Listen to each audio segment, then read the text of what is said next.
రైతుల ఐక్యత సభకు వివిధ గ్రామాల నుంచి తరలి వచ్చిన రైతన్నలందరికీ కూడా మిత్రుడు లక్ష్మణ్ టీం తరపున అట్లాగే అరుణోదయ సాంస్కృతిక సమైక్య తరపున ఉద్యమాలు తెలియజేస్తూ, అన్నలారా, గడిచిన 5 సంవత్సరాలుగా ఫామ్ హౌస్ నుంచి పాదం బయటకు పెట్టకుండా పరిపాలన సాగిస్తున్నటువంటి కేసీఆర్ ని ఈ పార్లమెంట్ ఎన్నికల నేపథ్యంలో ఫామ్ హౌస్ నుంచి బయటపడి మంత్రి మండల వెంకటేశ్వరరావు ఇంటి దగ్గర పోయే పరిస్థితి కల్పించిన ఘనత ఈ రైతుల ఉద్యమాన్ని అని చెప్పేసి ఈ సందర్భంగా మీకు తెలియజేస్తూ, లేడీస్ అందరూ మహిళలందరూ అటు పక్కన కూర్చోవాలక్క. రైతుల ఐక్యత అలా అందరూ చేతులెత్తి పిడిపిలు బిగించి ఫామ్ హౌస్ లో వండుకొని ముందు పెగ్గు పెట్టుకొని టీవీలో చూస్తున్న కేసీఆర్ కనిపించారు. రైతుల ఐక్యత, రైతుల ఐక్యత, రైతుల ఐక్యత. ఫామ్ హౌస్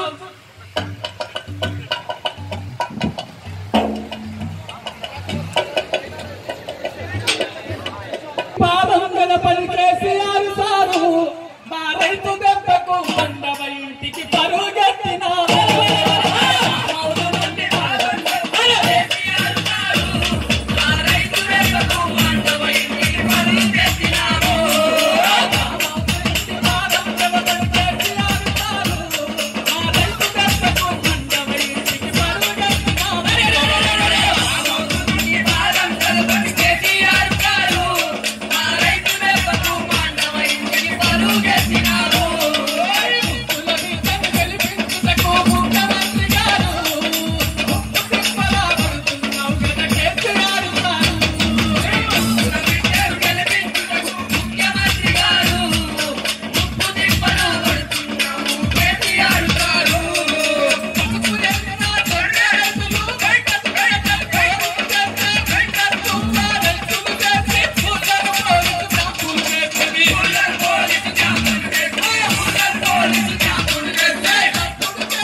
ఇప్పుడు ఈ సభను ఉద్దేశించి ప్రభాకర్ గారిని మాట్లాడాల్సిందిగా కోరుతా ఉన్నాను.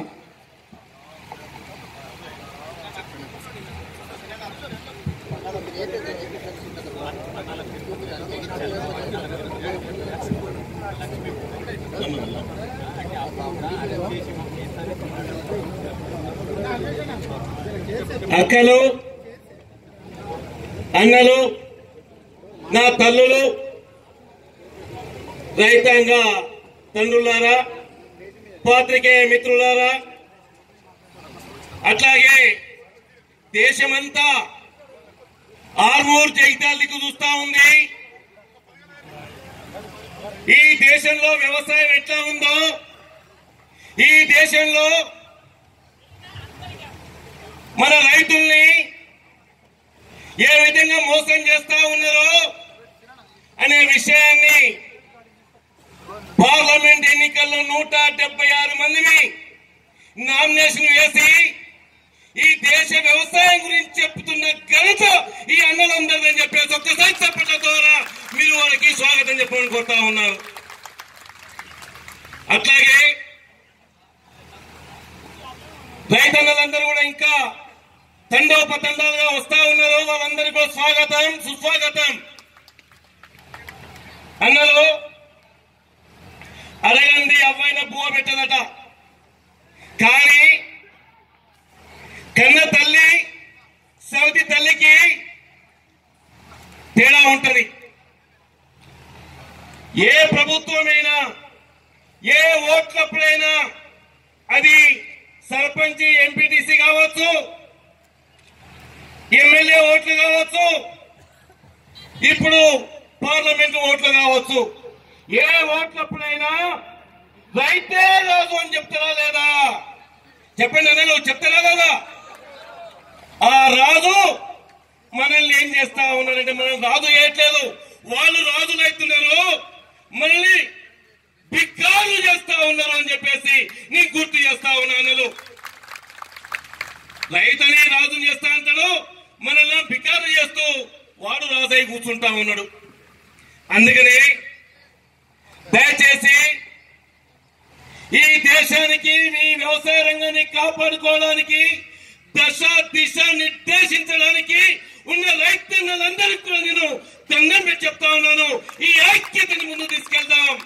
ఈ ఓట్లైన తర్వాత కూడా ఈ బలాన్ని మనం ముందు తీసుకెళ్దాం. ఎందుకు చెప్తున్నానంటే, అయ్యా ఈరోజు ప్రధానమైన పార్టీల నాయకులు, అది టీఆర్ఎస్ కావచ్చు, బీజేపీ కావచ్చు, కాంగ్రెస్ కావచ్చు, ఈ ప్రధానమైన పార్టీలు ఈరోజు పసుపు బోర్డు ఇస్తారని చెప్తా ఉన్నాయి. నేను అడుగుతా ఉన్నాను, కవిత గారు, నేను 3-4 రాష్ట్రాల మంత్రులు తీసుకుపోయి పసుపు బోర్డు కావాలని కొట్లాడినా అని చెప్తున్నావు. నువ్వు బ్యాలెట్ పేపర్ అనగానే తండ్రి దగ్గర పోయి ఏడిస్తే బ్యాలెట్ పోయి ఈవెన్ వచ్చినాయా లేవా? అన్నలు వచ్చినాయా? మరి ఈ పసుపు బోర్డు కోసం నీకు చిత్తశుద్ధి ఉంటే, నీకు మనసులో మార్గమే ఉంటే, ఈ తెలంగాణ రాష్ట్ర ప్రభుత్వం ఎందుకు తీర్మానం చేయించలేదు అడుగుతా ఉన్నా నేను. చేయించిందా? అంటే ఈ రోజు నేను చాలా ప్రయత్నం చేసినా అని చెప్పేసి కాకమ్మ కథలు చెప్తే ఇక్కడ ఎవరు నమ్ముతలేమో, నమ్మకనే 176 మందిని నామినేషన్ వేసి నీ అంతు చూస్తామని చెప్తా ఉన్నాం. అంతేకాదన్నలు, ఇంకొక ఆయనే నేను గెలవంగానే 1 రోజుల్లో చేస్తా అన్నాడు. ఎన్నికల ప్రణాళికలో, బీజేపీ ఎన్నికల ప్రణాళికలో స్వామినాథన్ కమిషన్ అమలు చేస్తామని చెప్పేసి 5 ఏళ్ళైంది చేయలేదు. పసుపు బోర్డు చేస్తామని చెప్పిండ్రు, 5 ఏళ్ళైంది ఎవరు చేయలేదు. ఇప్పుడు 1 రోజులు చేస్తానంటే నమ్ముదామా? అందుకని చెప్తా ఉన్నా నేను. అంతేకాదు, దశాబ్దాలుగా కాంగ్రెస్ అధికారంలో ఉండి రైతుల కోసలు పట్టించుకోకపోతే మిమ్మల్ని నెట్టేసి మిర్చులు బట్టి, అంతేగాని ఇంకోటి కాదు అని చెప్తా ఉన్నాను. ఇంకా నువ్వు కూడా చేయలేదు. అందుకనే ప్రధాన పార్టీలైన 3 పార్టీలు ఈ రోజు ఈ వ్యవసాయ రంగం గురించి ఏమీ చేయలేదు కాబట్టి మహారాష్ట్రలో మన రైతన్నలు లక్షలాది మంది మండు టెండర్లో కాళ్ళకు బొబ్బలు వచ్చే విధంగా రైతులను బిచ్చగాళ్ళం కాదు, మాకు సబ్సిడీలు వద్దు.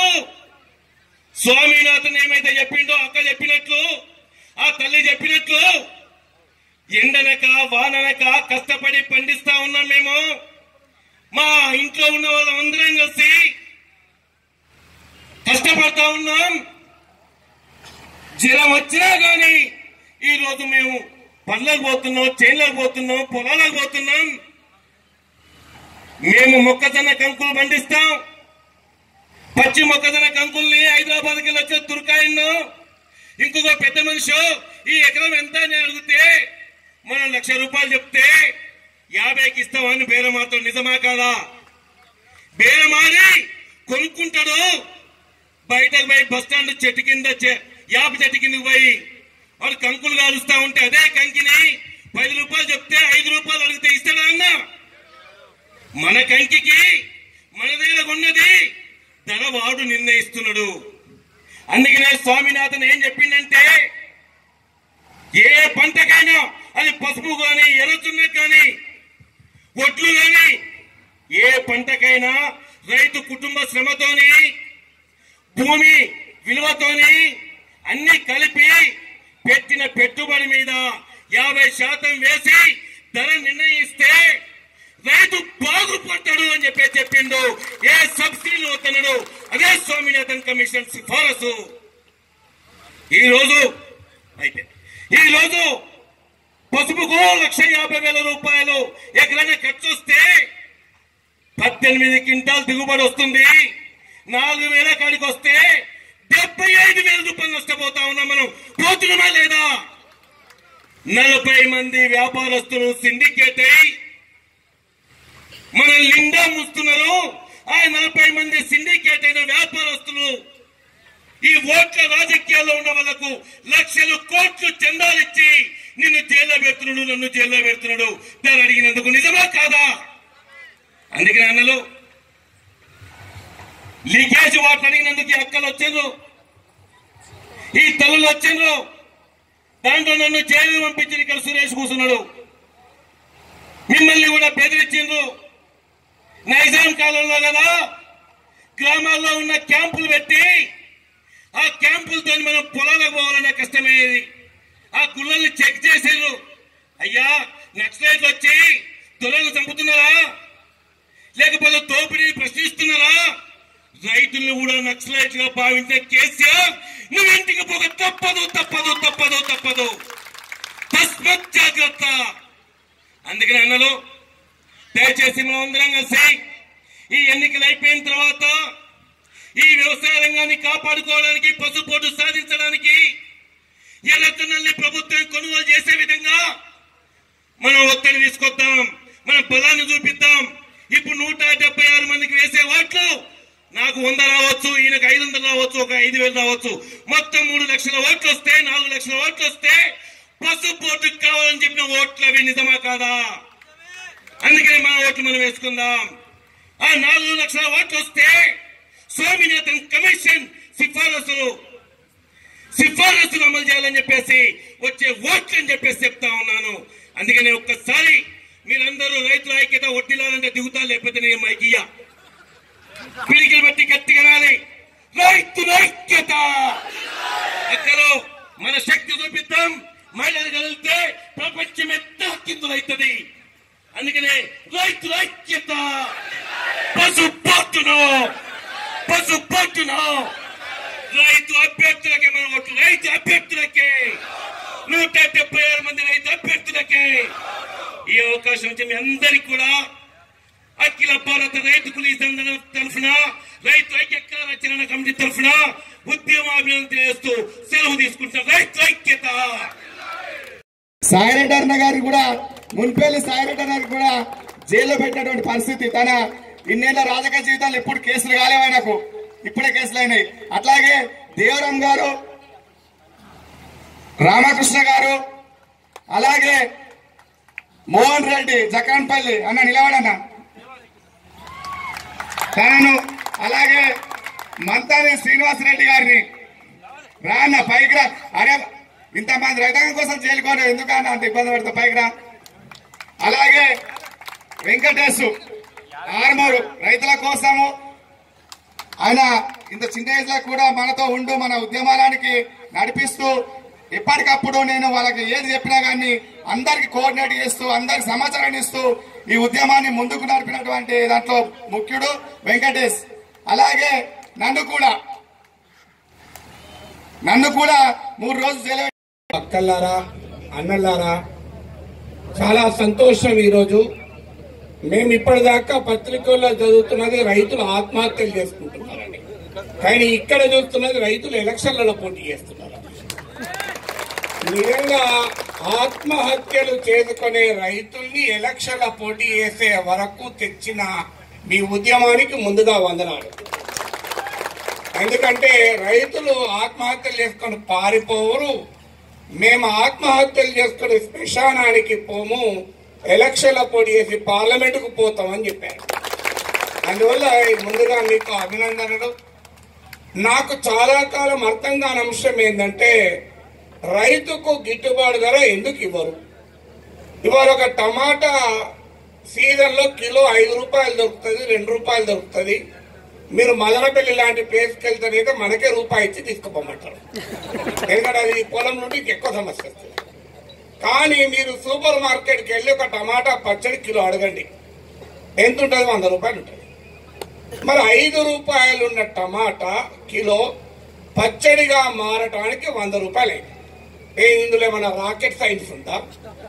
ఆ టమాటాలు ఏమేస్తారు? ఇంత బంగారం వేస్తారా? ఆ టమాటాలు ఇంత నూనె వేస్తారు, ఎల్లిపాయ వేస్తారు, అల్లం వేస్తారు, మిర్చి వేస్తారు. మరి ఇవి వేసినందుకు ఆ టమాటా 5 రూపాయల నుంచి 100 రూపాయలు ఎందుకు అయింది? ఇది వేయడం ఆ టమాటా పండించే రైతుకు సాధ్యం కాదా? ఇక ఆలుగడ్డలు ఎంత కిలో 5 రూపాయలు అయితే 10 రూపాయలు అవుతుంది. దాన్ని యొక్క అమెరికా కంపెనీ వచ్చి చిప్స్ ప్యాకెట్ తయారు చేసి దాంట్లో ఆ ప్లాస్టిక్ దాంట్లో అడ్డగోలుగా గాలి నింపి లోపల ఆలుగడ్డ చిప్స్ తక్కువ ఉంటే గాలి ఎక్కువ ఉంటుంది, పైకి చాలా దొబ్బుగా కనబడుతుంది. అది 50 రూపాయలు 30 రూపాయలు ఉంటుంది. అని నాకు అర్థం కాని ఒక్క ఆలుగడ్డ కోస్తే అవుతుంది. మా దగ్గర కత్తులు లేవు, అమ్మక ఆలుగడ్డలు కొయ్యరాదా? ఎందుకైతుంది? ఇవాళ పసుపు అమెరికాలో $4 ఉందని అంచనా. $4 అంటే $280 రూపాయలు. అంటే 280 రూపాయలు ఇవాళ ఉంది. అంటే ఎంత రావాలి? మనకు క్వింటాల్కి 28,000 రావాలి. ఎంత వస్తుంది? 4-5 వస్తుంది.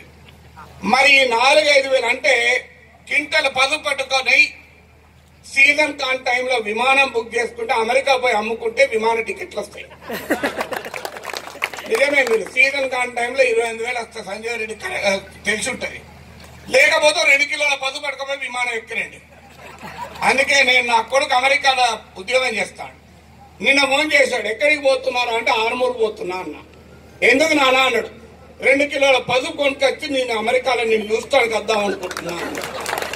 అదేంటి అన్నాడు. ఏం లేదురా, 2 కిలోల పసుపు ఆడ 2 క్వింటాల పసుపు 8,000 దొరుకుతుంది.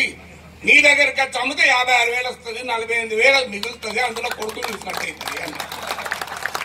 అందువల్ల ఇది ఇంత చిన్న విషయం మీకు అర్థమై నాకు అర్థమవుతా అంటే ప్రభుత్వాలకు ఎందుకు అర్థం కాదు?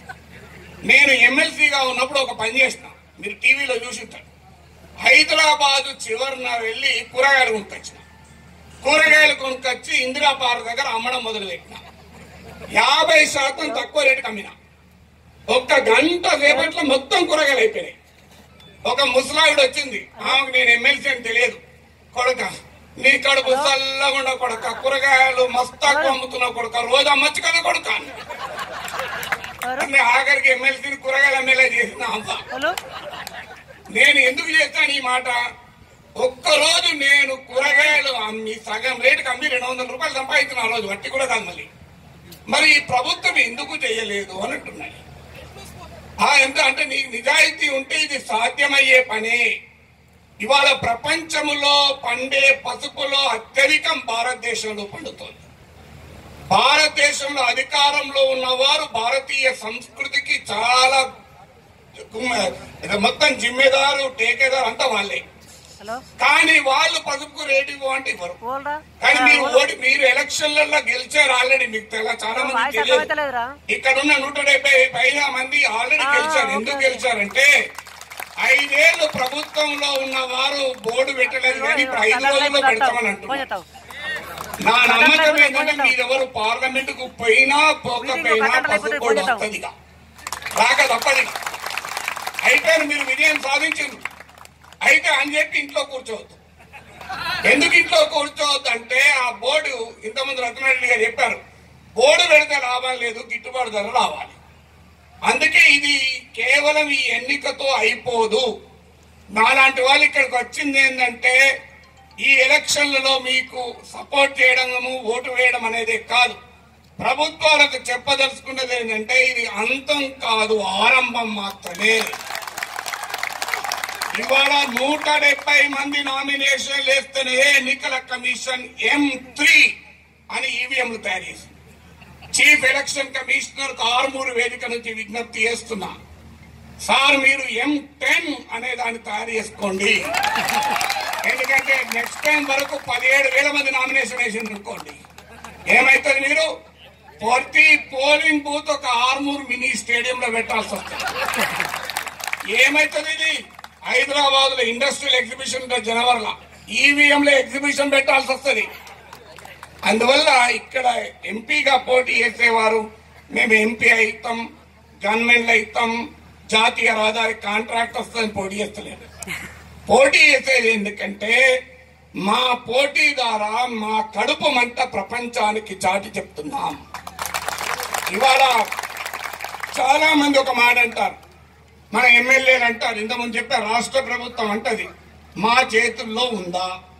లేదు మీ చేతుల్లో. కానీ ఏం చేయొచ్చో ఒక ఉదాహరణ చెప్తున్నాను. నేను శాసన మండలిలోకి 2007లో గెలిచిన. వీళ్ళ తెలియదు 2007లోనే పసుపు గురించి మాట్లాడినా నేను. కావాలంటే కౌన్సిల్ రికార్డులో ఉంటే చూడండి. 2007లో నేను గెలిచేటప్పటికి రంగారెడ్డి జిల్లాలో ఒక్క ప్రభుత్వ డిగ్రీ కాలేజ్ లేదు, 600 ఇంజనీరింగ్ కాలేజీలు ఉన్నాయి, ఒక్క గవర్నమెంట్ డిగ్రీ కాలేజ్ లేదు. ఒకరోజు ముఖ్యమంత్రిని పట్టుకుని దుమ్ము దులిపి అర్ధ గంటలో నీవు గనక కాలేజ్ అనౌన్స్ చేయకపోతే ఎమ్మెల్సీగా రాజీనామా చేసి ట్యాంక్ బండ్ మీద నిరసనగా నిరాహార దీక్ష కూర్చుంటా అన్నా. మీకు ఆశ్చర్యం వేస్తుంది, 25 నిమిషాలలో అనౌన్స్ చేశాడు. అందువల్ల నిజామాబాద్, బాలకొండ, జగిత్యాల, ఆర్మూరు ఎమ్మెల్యేలకు నేను కోరేది ఏంటంటే మాకు పసుపుకు గిట్టుబాటు ధర ఇవ్వకపోతే కేంద్ర ప్రభుత్వాన్ని హెచ్చరించండి, మేము ఎమ్మెల్యేలుగా రాజీనామా చేసి కూర్చుంటాం. ఎందుకంటే మీకు రైతులు కావాలి అంటే ఒక్కసారి 170 మందికి పైగా నామినేషన్ వేస్తేనే ఇంత చర్చ జరిగితే 2 జిల్లాలు నిజామాబాద్, జగిత్యాల, ఈ 2 జిల్లాల ఎమ్మెల్యేలంతా రాజీనామా చేస్తే ఎంత దాకా వస్తుందో ఆలోచించండి. అందువల్ల రాబోయే కాలంలో తలుసుకుంటే రాష్ట్ర ప్రభుత్వమైనా కేంద్ర ప్రభుత్వం అది మీరు తెలుసుకోండి. మాకు కావాల్సింది పసుపుకు, ఎర్రజెండకు మద్దతు ధర. ఇవాళ డిమాండ్ లేదా అంటే బంగ్లాదేశ్, పాకిస్తాన్, శ్రీలంక, దక్షిణాఫ్రికా దాకా ఎర్రజెండ ఎగుమతి అవుతుంది. రాజస్థాన్, ఉత్తరప్రదేశ్, హర్యానా దాకా ఎగుమతి అవుతుంది. పంజాబ్కి ఎగుమతి అవుతుంది. ఎందుకు సాధ్యం కాదు? ఇవాళ నాకు ఆశ్చర్యం ఇస్తుంది.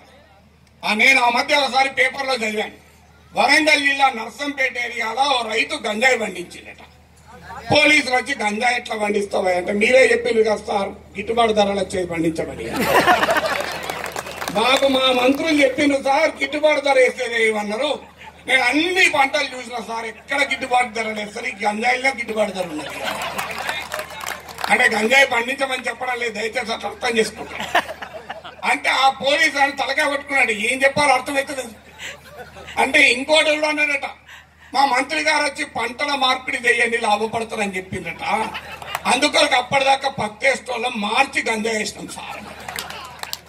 అంటే ఎందుకు ఈ మాట చెప్తున్నా అంటే ఇవాళ పసుపు పండించే రైతు ఎందుకు గిట్టుబాటు ధర రావడం లేదు. పసుపుకు మన సంస్కృతిలో ఒక అలవాటు, పచ్చగా ఉన్న సంసారం అంటారు. పండుగలకు పసుపు రాస్తారు. పసుపు అంటే శుభానికి మూలం. అశుభం ఉన్న దగ్గర పసుపు ఉండదు, కానీ పసుపు రైతు ఇంట్లో శుభం ఎందుకు ఉండదు అని అడుగుతున్నాం. మేము పండించిన పంటనేమో మీకు శుభం తెస్తాయి, మేము పండించే పంట శుభం తెస్తే మాకెందుకు అది శుభం తేదు అని అడుగుతున్నాం. నాకు ఇప్పటికీ ఒక అర్థం కాని అంశం ఏంటంటే, రైతు బంధు వల్ల 8,000 ఎకరానికి ఇస్తున్నారు, పిఎం కిసాన్ వల్ల 6,000 ఎకరానికి ఇస్తున్నారు, అయినా 3 గంటల ఎండలు ఎందుకు కూర్చున్నారు వీళ్ళంతా అంటే అర్థం ఏంటంటే, ఒక ఎకరం పసుపు రైతు గనక ఎకరంలో పసుపు పండిస్తే కనీసం 30,000 నష్టపోతాడు. ఏం పండించకపోతే రాష్ట్ర ప్రభుత్వం 10,000, కేంద్ర ప్రభుత్వం 6,000, 16,000 వస్తాయి. అంటే పంట పండించకపోతే 16,000 వస్తాయి, పండిస్తే 30,000 నష్టమవుతుంది. ఈ 16,000 పోగా ఇంకా 14,000 నష్టమవుతుంది. ఇవాళ రైతులు ఏం చెయ్యమంటారని అడుగుతున్నాం. పొలాన్ని పడవ పెడితే 16,000 వస్తున్నాయి, పంట పండిస్తే 14,000 లాస్ అవుతోంది. మమ్మల్ని ఏం చేయమంటారు? క్రాప్ హాలిడే ప్రకటించమంటారా అని అడుగుతున్నా.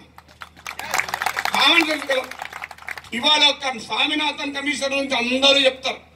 స్వామినాథన్ కమిషన్ ఏం చెప్పింది? గవర్నమెంట్ ఎంప్లాయీకి ఫస్ట్ నాడు ఎట్లా జీతం వస్తుందో రైతుకు అట్లా ఆదాయం రావాలి అని చెప్పింది. ఇవాళ ఒక ఎమ్మెల్యేకు నెలకు 3 లక్షల రూపాయలు జీతం వస్తుంది. మరి పసుపు రైతు పంట పండిస్తే ఎందుకు వస్తలేదు అని అడుగుతున్నా. 5 ఏళ్ళు ఎమ్మెల్యేగా ఉంటే 25,000 పింఛన్ వస్తాయి, మరి పసుపు రైతుకు పింఛన్ ఎందుకు రాదు అని అడుగుతున్నా. అందువల్ల ఇది సింపుల్ క్వశ్చన్, ఎందుకంటే అడిగేవాడు ఉండాలి. ఇవాళ ఎందువల్ల ఇవాళ రైతు కష్టపడి పంట పండిస్తే ధర రాకపోతే జరిగే నష్టం రైతుకే కాదు. ఒక్కసారి పసుపు రైతు గనక ఇక పసుపు పండిస్తే నా జీవితము పండదు అని అనుకుంటే, పసుపు పంటే అదృశ్యమైతే ఏం కావాలి? ఏం జరగబోతోంది? ప్రకృతికి ఏం జరగబోతోంది? దేశానికి ఏం జరగబోతుంది అని అడుగుతున్నా. అందువల్ల చివరగా ఒక్క విజ్ఞప్తి, ఒక 2 విజ్ఞప్తులు. ఒకటి, ఈ ఎన్నికలతో పోటీ నేను మొదట్లోనే చెప్పినట్లు ఇది అంతం కాదు, ఆరంభం మాత్రమే. ఈ ఎన్నికల ద్వారా వచ్చిన ఐక్యత రాబోయే కాలంలో మరింత పెద్ద పోరాటాలు జరపాలి, మరింతగా ఉద్యమాలు జరపాలి. ఒకవేళ జైల్లో వేస్తే నిజామాబాద్ జిల్లాలో పండేది పసుపు కాదు, జైళ్లు పండుతాయని చెప్తున్నాం. అందువల్ల ప్రజలే తిరగబడిన రోజు ఏ జైళ్లు, ఏ పోలీసులు, ఏ అధికారము ఏమీ చేయలేదు. అందువల్ల రాబోయే కాలంలో నా విజ్ఞప్తి ఏంటంటే, ఇక్కడ 40-50 వేల ఎకరాల్లో పంట పండుతోంది. ఒక 10,000 రైతు కుటుంబాలు హైదరాబాద్కు జాతీయ రహదారి వెంబడి ప్రయాణం చేద్దాం. ఎంతమందిని అరెస్ట్ చేస్తారో చూద్దాం. ఇవాళ మీ మీటింగ్ వచ్చిన మేము ఆ రోజు కూడా ముందు మీకన్నా అందరికన్నా ముందు నిలబడి మీతో పాటు ఉంటాం. అందువల్ల ఈ ఎన్నికలు ప్రారంభం మాత్రమే. ఈ ఉద్యమము పసుపుకు, ఎర్రజొన్న సమస్య, రైతుల సమస్యకు శాశ్వత పరిష్కారం దొరికేంత వరకు కొనసాగాలి. ఇది మొదటి విజ్ఞప్తి. రెండవ విజ్ఞప్తి ఏంటంటే, ఈ పోరాటంలో మీరు విజయం సాధిస్తే నిజామాబాద్, జగిత్యాల రైతులు కాదు, తెలంగాణ, ఆంధ్ర రాదు, భారతదేశ రైతులకే స్ఫూర్తినిస్తుంది. ఇవాళ మేము ఇక్కడికి వచ్చింది ఎందుకంటే, ఇది పసుపు సమస్య కాదు, ఇది ఎర్రజొన్న సమస్య కాదు, ఇది మిర్చి సమస్య కాదు, ఇది కందుల సమస్య కాదు, ఇది టమాటా సమస్య కాదు, ఇది ఉల్లిగడ్డ సమస్య కాదు. ఒక్కొక్క సీజన్ లో, ఒక్కొక్క ప్రాంతంలో ఒక్కో రైతు కడుపు మండుతోంది. అందువల్ల ఇవాళ భారతదేశ రైతాంగానికి ఆర్మూర్, నిజామాబాద్, జగిత్యాల పసుపు రైతులు నాయకత్వం వహించాల్సిన సమయం ఆసన్నమైంది. అందువల్ల మీరు సాధించే విజయం రాబోయే కాలంలో తెలంగాణ రైతాంగ ఉద్యమాలకు ఒక బలాన్ని ఇవ్వాలి. రైతు ఉద్యమాలకే కాదు, ఒక్కసారి గనక ఐక్యమై పోరాడితే ప్రభుత్వాలు దిగి వస్తాయని మీరు రుజువు చేస్తే, నిరుద్యోగ యువత నుంచి మొదలుకొని తెలంగాణలో ప్రతి బిడ్డ ఉద్యమ బాట పడతాడు. ఒక్కసారి ఆలోచించండి. రోడ్డు మీదకి వచ్చి ఉద్యమిస్తే 6 దశాబ్దాలు ఆగిన తెలంగాణ తెచ్చుకున్న తెలంగాణ బిడ్డలు పసుపుకు మద్దతు ధర తెచ్చుకోవడం సాధ్యం కాదా అని అడుగుతున్నారు.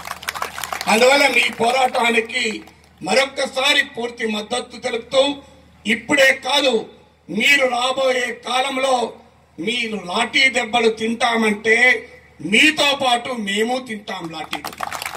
మిమ్మల్ని జైల్లో పెడితే మమ్మల్ని కూడా పెట్టండి ముందుకు వస్తాం.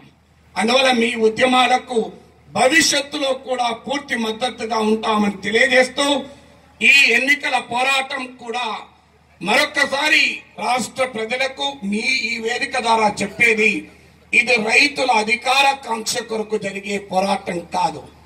ఇది ఈ పార్టీ ఆ పార్టీని గెలిపించాలనో ఓడించాలనో అనుకుంటే డైరెక్ట్ గా చెప్పచ్చు, ఇంకో ఈ అభ్యర్థులు కాక మీరు ఎవరికైనా ఓటేయండి అని. ఇంతమంది నామినేషన్ వేయాల్సిన అవసరం రాదు, ఇన్ని డబ్బులు ఖర్చు పెట్టుకోవాల్సిన అవసరం లేదు. అందువల్ల ఇది రైతుకే ఓటేయడం. మన టీవీ ఛానల్లో ఉంటది, నా వార్తలు నా ఇష్టమని, నా ఓటు నాకే వేసుకుంటా అని జరుగుతున్న పోరాటం. అందువల్ల నా ఓటు నాకే వేసుకుంటా, ఆ రకంగా నా ఓటు కొరకు ఆలోచిస్తూ ప్రాధేయపడుతున్న నాయకత్వానికి నా సమస్య అర్థమవుతుంది అనే ఉద్దేశంతో జరుగుతున్న ఈ పోరాటానికి జేజేలు పలుకుతూ, రైతుల ఐక్యత, రైతుల ఐక్యత, రైతుల ఐక్యత. ఎక్కడ హార్మోన్ దాటి నిలబడడం లేదు, అది హైదరాబాద్ దాకా ఎక్కడ నిలబడుతుంది, ఎన్నికల కమిషన్ దాకా ఎక్కడ నిలబడుతుంది. రైతుల ఐక్యత, రైతుల ఐక్యత, రైతుల ఐక్యత. Thank you. నామినేషన్లు ఎట్లా చేస్తుండ్రో, ఒత్తులు ఎట్లా పెడుతుండ్రో, ఆ గుణితాలు ఎట్లా పెడుతుండ్రో, నాకు సరిగ్గా రావు మీకన్నా వస్తాయో అనే బాధతో భయంతో ఉంటిమి. కానీ hats off, absolutely hats off to you. Just 14 nominations reject అయినాయి, అది కూడా మీరు కొట్లాడితే.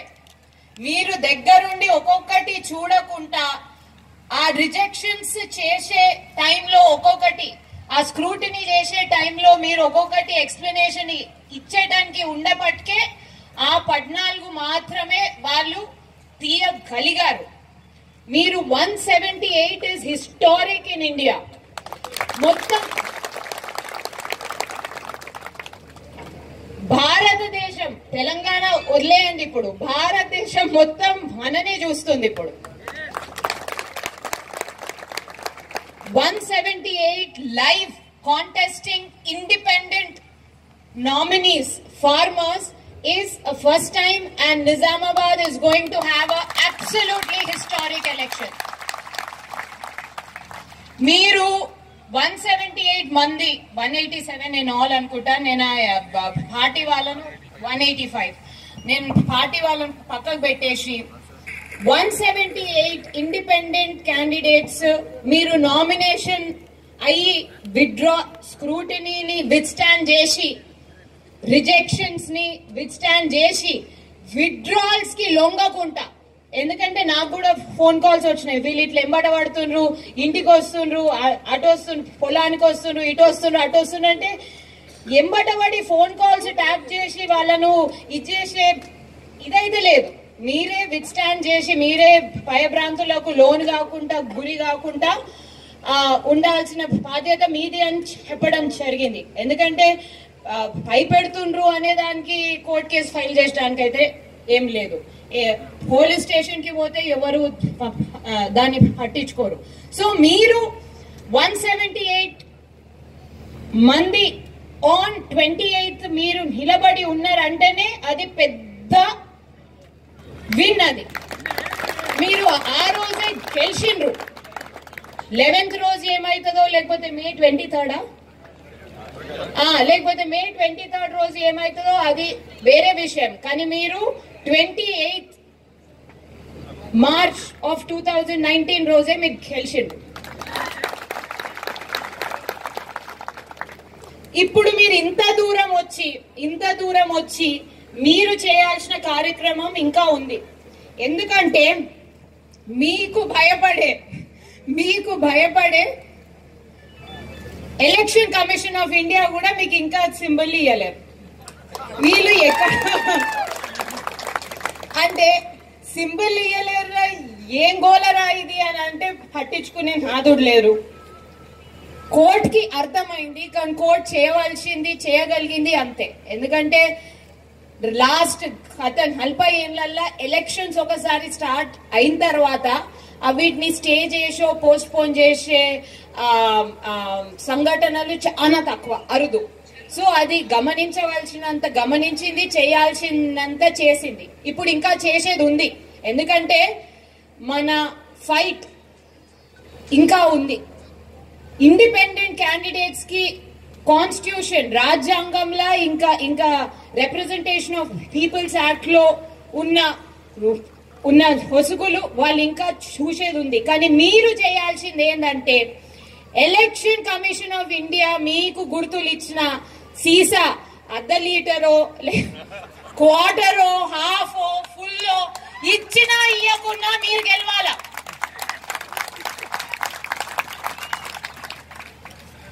ఎందుకంటే ఆ రోజు నాకు మీరే చెప్పిండ్రు, నాకు కొత్తగా ఏం తెలిసింది కాదు.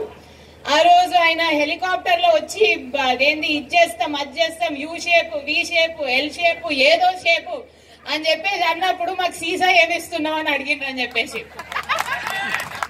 మంచిగా అడిగిండ్రు. ఎందుకంటే క్వార్టర్ అయినా హాఫ్ అయినా ఫుల్ అయినా మీరు ఎన్నుకునేది మీ వాళ్ళనే, పక్కోళ్ళం కాదు, మీ వాళ్ళనే. అందుకోసము వాళ్ళు ట్రైనింగ్ ఇవ్వకపోవచ్చు. 11th రోజు మీకోసం స్పెషల్ గా 2 గంటలు మాక్ ట్రైనింగ్ ఉంచుతుండ్రు. కానీ మీరు చేయాల్సింది ఏంటి ఒకటే. కొంతమంది నేను పేర్లు తీసుకోను, అన్వేష్ రెడ్డి గారు చాలా తీసుకున్నారు, నేను అసలుకే తీసుకోను. కొంతమంది వాళ్ళ ప్రచారంలో చెప్పింది ఏంటంటే నాది గుర్తు అంటే నా గుర్తు, నా పార్టీ గుర్తు, నా పేరు, నా సీరియల్ నంబర్ ఇక్కడ ఉంటది, మీరు ఇక్కడ వచ్చి ఒత్తుండ్రి అని అన్నారు. అవునా అవునా? అక్కలు అవ్వలు చెల్లెళ్ళు అమ్మలు, నేను మీకని సన్నగున్నా కదా, చిన్నగున్నా కదా, ఒర్రుతున్నా కదా, మీరు కూడా ఒర్రాలా.